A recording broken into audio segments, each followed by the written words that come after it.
It's Thursday. That means it's time for the Big Me Kickoff. It's your host, Kevin Noon, here with Scott Greene of Terrapins Sports Report, and we are going to talk a little Ohio State, Maryland, as the Buckeyes are looking ahead to the Michigan game. Maybe not really looking ahead yet. They have to go to College Park, a place that the last time they played at was quite the nightmare with 52-51 overtime game.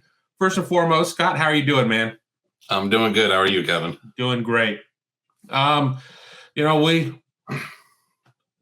a little bit about, historically. I mean, that 2018 game was significant. I mean, Ohio State played Maryland the week before Michigan once again. Dwayne Haskins, the late Dwayne Haskins, had to really put the Buckeyes on his back and carry them across the finish line. What are your memories of the game, and what were kind of the reactions around Terp Nation after that one kind of got away from them? Yeah, I mean, it was one of those seasons where, Matt Canada actually ended up being the coach, with everything that went on with DJ Durkin.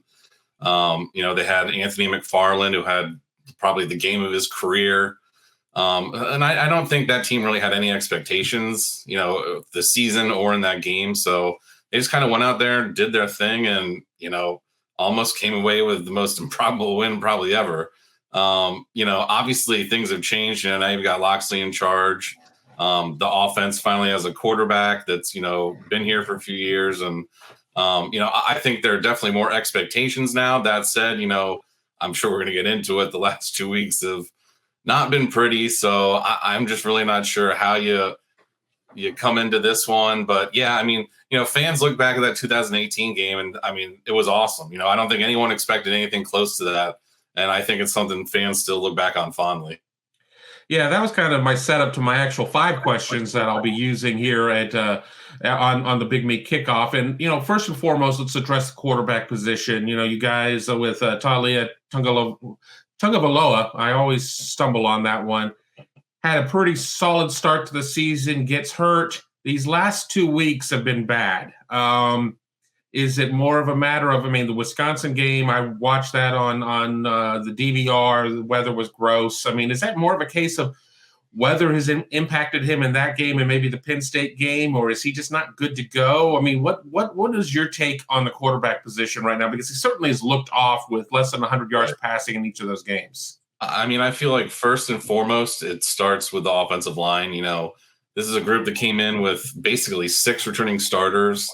And actually, a guy who's basically graded out as one of the best of the group most of the season has been Mason Lunsford, their left guard. And he's actually missed the last 2 weeks due to concussion protocol. So having to shift guys around and basically play positions they haven't been playing so far this year, I feel like that definitely had an effect. And, Wisconsin and Penn State, they both, they like to stunt. They bring guys from all over the field, different positions, different gaps. So I think that helped with the confusion. With all of that said, Tagovailoa has just not looked good. Basically simple 5-yard completions, he can't throw a spiral right now. And I feel like 90% of it, just like sometimes last year, is just mental. He just doesn't seem to be there mentally at the moment. Taking sacks where he's got time to throw the ball away, missing just obvious wide open reads as a second, third read.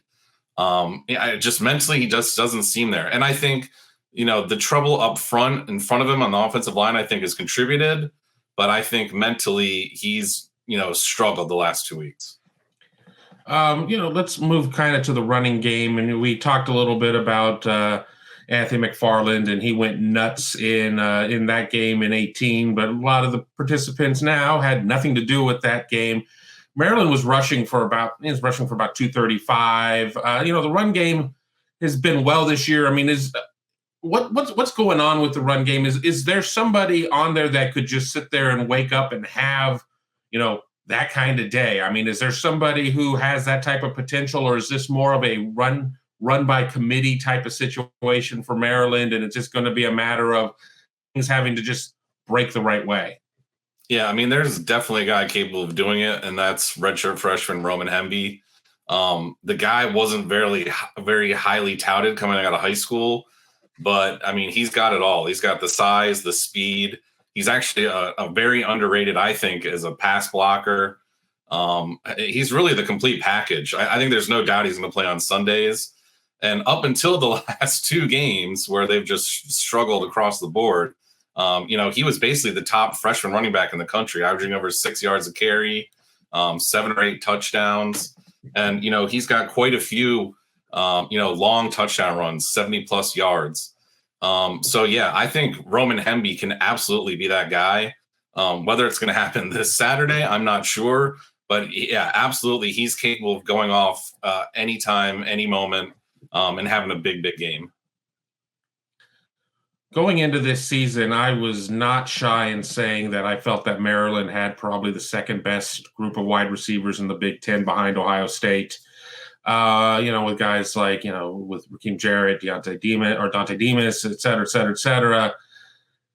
The numbers just haven't necessarily just been there. What, you've talked about, at least here in the last couple of games, that the offensive line has been thrown out off kilter because of injuries and somebody being in the concussion protocol. But, are the numbers out of the wide receivers, where you would have expected? Have they kind of come under? How would you explain that?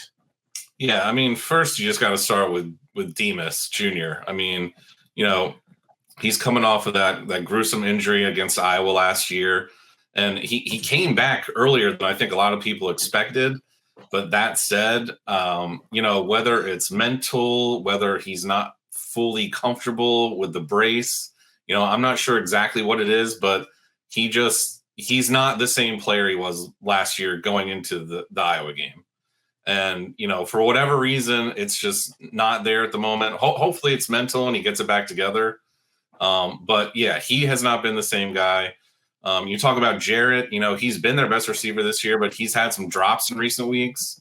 And the one thing that I've really kind of noticed, and I know some others noticed as well, is in the last game against Penn State, the blocking wasn't there. He's been one of their better run blockers, and the run blocking has just kind of not been there the last couple of games. So it makes me almost wonder if he's just become maybe a little disinterested with the way, the offensive line and the quarterback are struggling. And then too, you got to talk about, you got a guy they brought in like Jacob Copeland from Florida. He's as talented as anybody, but again, haven't really seen a lot of looks his way. I 100% agree. I think on paper coming into the season, they had one of the best in the league and one of the best in the country, but the way things have kind of worked out, it just hasn't worked that way. And going back to it quickly, I think the fact Hemby has had the kind of season he has also played a little bit of a part, because I don't think most people expected the offense to be quite as balanced as it's actually been this year. Let's jump over to the other side of the ball as we continue on here on the Big Meat Kickoff with Scott Greene of Terrapins Sports Report talking about Ohio State, Maryland. What is the strength of this defense? And, I know that people are going to look at the last two games and see that Maryland's been outscored 53-10 and say, oh, what defense? But, this was a team that was sitting 6-1 prior to all of that. What's the strength of the defense, and how do you think they may go about trying to attack Ohio State's offensive attack? Yeah, I think at this point, the strength of the defense is probably definitely the two safeties. You got Dante Trader Jr., the sophomore, and then Bo Braid, the junior. Both are first-year starters, but I think they've both been pretty good, and they've both gotten better as the season's gone on for the most part. You look at the linebacker group, you got a former 5-star guy like Jayshon Barham. He's been great. But they've had a lot of injuries in that unit, including Barham a few weeks ago. Ruben Hippolyte, who's supposed to be their top middle linebacker, missed a number of games. The front seven, they were better earlier in the year. They've been banged up a little bit of late, and I think that showed. And then you got to talk about on the outside, while the safeties I think are the best group, the corners are pretty good too. You talk about Jacorian Bennett. He's a JUCO guy, but I believe he still leads the nation in pass breakups. He's got a couple interceptions, hard hitter, big physical corner. So I think the safeties and Bennett are pretty much the top group of that unit. Let's move to the game itself as we start wrapping up here on the Big Meat Kickoff. I think that going into the season, I saw this Maryland game as being the trap game for Ohio State, whether it was 2018, the potential output of the offense, just, being the week before Michigan. Now we sit here, Ohio State's about a 4-touchdown road favorite. I mean, obviously, where the money is in terms of setting lines, doesn't necessarily think this is going to be much of a game. What are your thoughts? I mean, how do you think this game plays out? And offer up a prediction. If I know we're still kind of midweek at this point, but what do you see as a final? Yeah, it was funny. I want to say maybe Monday, I went back and looked at some of the final scores in this series. I mean, I think they've only played 7 times, right? Right. Yeah. And all in the Big Ten. And you go back and you look at when Durkin was here, he was supposed to be a defensive guru. Everyone talks about how they love him now in the SEC. I mean, they gave up 62 points each of those games that Durkin was here. The 2 most recent games, I mean, I hate to remind any Maryland fan who might see this, but giving up I think 73 and 62 the last 2 games. For whatever reason, when it comes to Ohio State, they simply don't seem to be able to stop them defensively. They don't seem to ever really have an answer.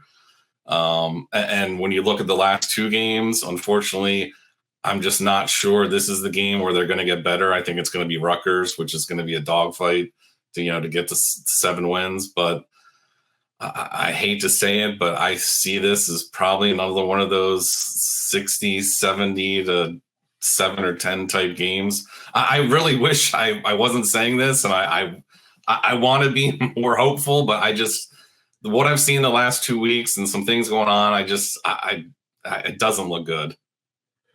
Well, there you go, and you'll have to wait until later on Friday to get my prediction over at Buckeye Huddle. But yeah, I mean, I'll say this: nobody expected, and Scott was the first one to say it, nobody expected 2018 to happen, but it seemed it's 7-0 for Ohio State in the series history, all of them in the Big Ten, and most of these games have ended up quite ugly. So, we'll have to see. Weather does not appear to be a factor in this one. I mean, everybody's trying to talk about Ohio State and what happened in that Northwestern game. That does not seem to be the case there. And Maryland Stadium is much more of a collegiate stadium than Northwestern's high school stadium, where a strong gust of wind almost knocked it over. So let me say 2 quick things too about 2018. You got to remember, 1, even though the game was close, Ohio State still scored 55 points. And 2, one thing you're probably not going to see that they ran probably 100 times in that game that Matt Canada seems to be in love with, even in the NFL, is the jet sweep. You're not going to see those jet sweeps on Saturday. So just 2 things to kind of think about when looking back at 2018. Well, Ohio State fans definitely want to put 2018 out of their memory banks and just, get on to Michigan week and, get in and get out of College Park without any more injuries, as this Ohio State team certainly is a team of the walking wounded. One thing that I think that could keep the game maybe a little closer than 60-10, but, we just don't know. But Scott, looking forward to seeing you and getting to the state of Maryland. I've got a big meal set up somewhere outside of Landover. I'm really excited to get out there. Not a seafood person, though, so there will be no crab or anything like that going on for me, but I'll still find a way to get Old Bay on something. Yeah, sounds good.